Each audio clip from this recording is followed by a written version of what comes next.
Okay, today's video is going to be very short because I'm still new at this and I'm trying to get something posted every day.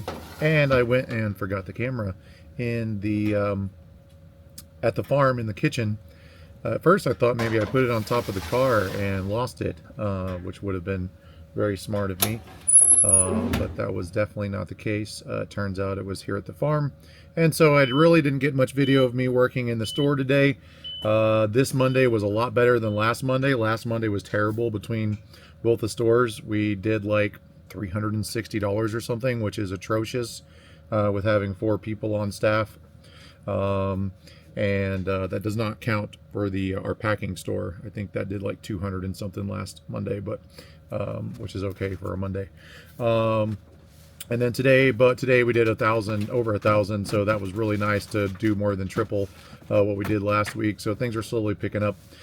So today just have some video of us working in the kitchen.